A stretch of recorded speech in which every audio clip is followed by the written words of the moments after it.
Hello there, Sarah from the man from the FX-Sabers forum here to share with everyone my current weekend upgrade project.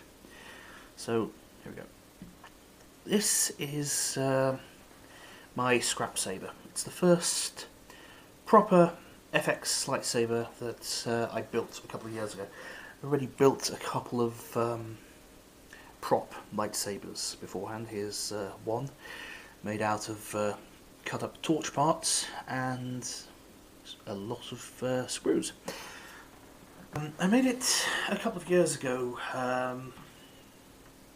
when I went to see the film Spectre with some friends, and I was so bored during that movie that I started scribbling up the plans for a lightsaber on the back of my ticket, and yeah, this is what came off the back of my ticket. So, lightsaber itself, I call it a Scrapsaber because it's made out of pretty much mostly scrap components that I had on hand for other projects. Nylon washers I had on hand for something else that I can't even remember what it was now. Same here for all the aluminium body parts. The vinyl wrap I've got there comes actually from the same vinyl sheet that is covering the table. That I got to help a friend redo the side of her Marshall sack a couple of years back. I had a ton of spare material. The sound card itself is a hasbro blade builder that came from my next door neighbour on that side. His grandkid got a blade builder before The Force Awakens came out and broke the plastic tubing off it. So they junked it, and I upcycled it from their bin. Yeah, alright, I stole it, but it works fine, and it still works fine today.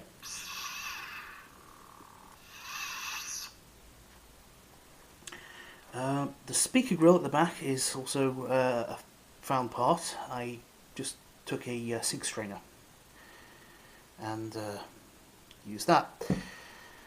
So anyway, yeah, why bring this up? Well, I'm going to upgrade it over the weekend.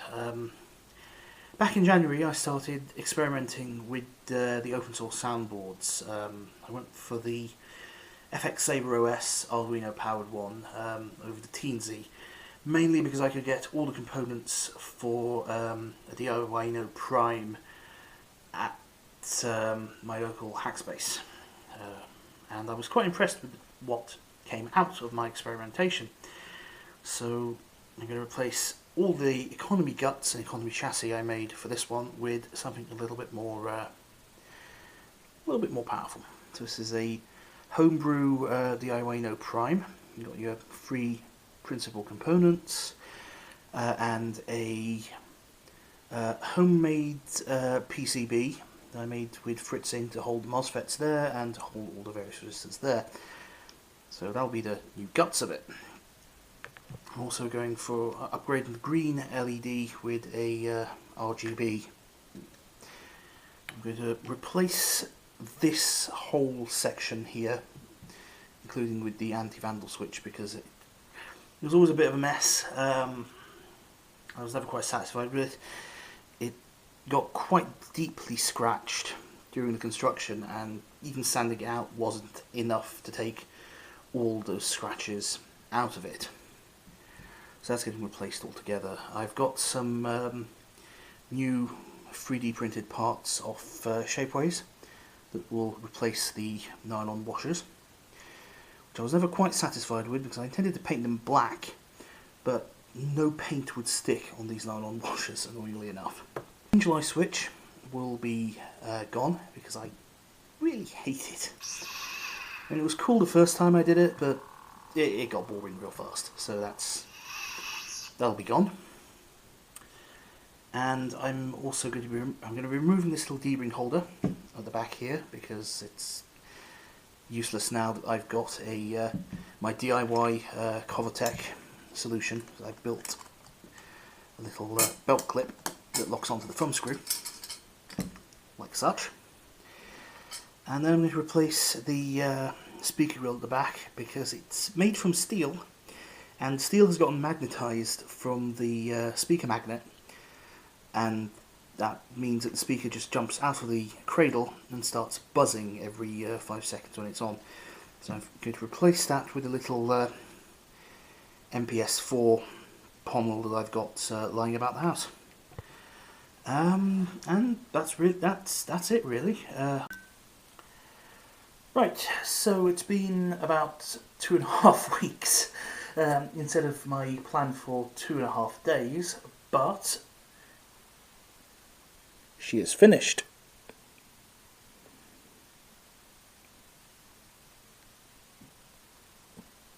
Just put it down there. So that's better. So why the delay? Short version, bad batch of the F players. Long version, well, I assembled, as you saw in the early part of the video, I already had the chassis dry fit and ready to go. So I soldered it up, and when I tested it in a breadboard, it did this.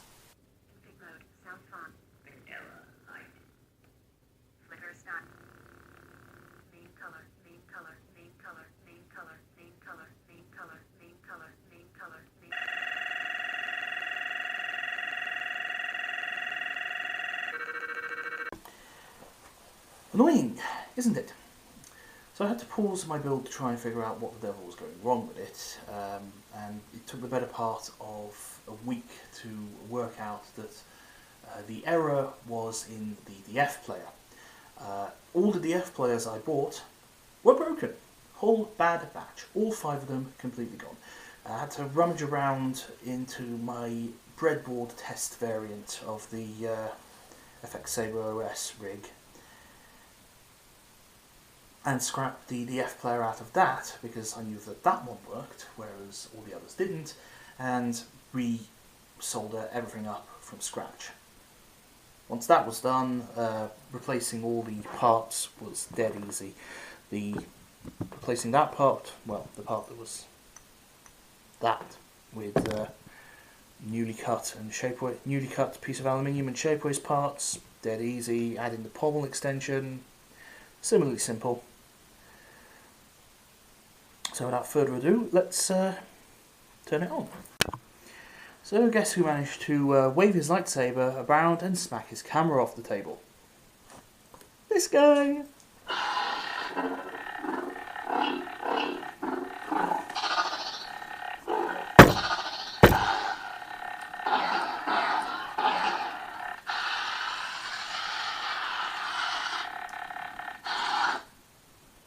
It's pretty awesome, right? In terms of sound fonts, I've got, well, that was Kyber from Lord Blako. I've got Config mode, sound fine. Kyber. That's Staple Gun, the Ezra Bridger inspired one from Shamim's Saber customization services, Config mode. which I've put in yellow for some reason. Config mode, sound fine.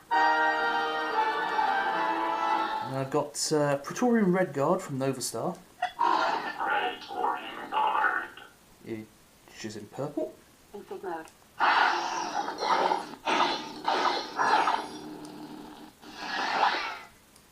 Config mode, sound fine. Praetorian Guard. After that, I've put the amazing Pitch Black, which I've modified the font ID of to make it sound cooler. Where's thy bidding, my master? Config mode.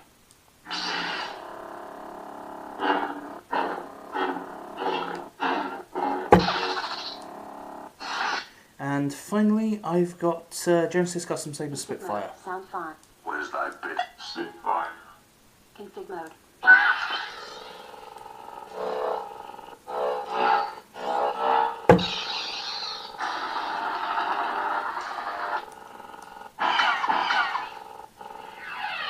It's a nice little crackly, unstable blade sounding thing that I quite like. So I have a bit of a thing for unusual sounding fonts. I'm not a massive fan of Saber fonts that try and replicate the movie hum too closely. Might go for that if I ever build a replica of a movie saber, but I'm more of a custom saber guy, so I like custom saber fonts. So, my final thoughts on the FX-SabersOS. Honestly, I think this is amazing. Obi-Wan, JB Kuma, Jake Soft, and who's the other guy I'm forgetting? Nesquik.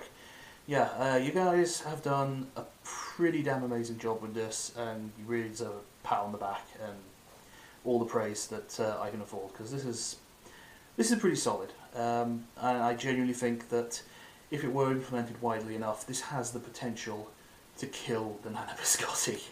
In my opinion, it's got near Prism level features for the price range of a Nano Biscotti, which in my book, yeah, that's just out of the box as well too. It's Arduino based, so it can be modified if you know how to code.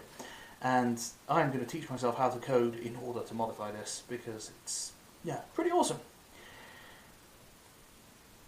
But that said, there are still wrinkles that need to be ironed out, in my opinion, for this to be the Nano Biscotti killer that it has the potential of being. Building it and installing it was relatively simple and relatively easy. Soldering everything together, not a problem. Designing a chassis, I've got some experience at designing lightsaber chassis, especially the acrylic disc and threaded rod type, so that wasn't too hard to get it all to fit. Dealing with the code, however, was not exactly 100% crystal clear. There's 3 main resources for getting everything installed: the FX-Saber wiki, the GitHub page, and the FX-Saber Facebook page. And I had to... While the wiki is a good place to get started on, to get it working 100% properly as advertised, I had to do a lot of legwork on my own, compiling stuff from the known issues page on the GitHub, and the errors that people have brought up on the Facebook page. For instance, up until about 5-6 hours ago, I could not get the clash sounds to work on this. All the other sounds played fine, but the clash sounds would not trigger at all.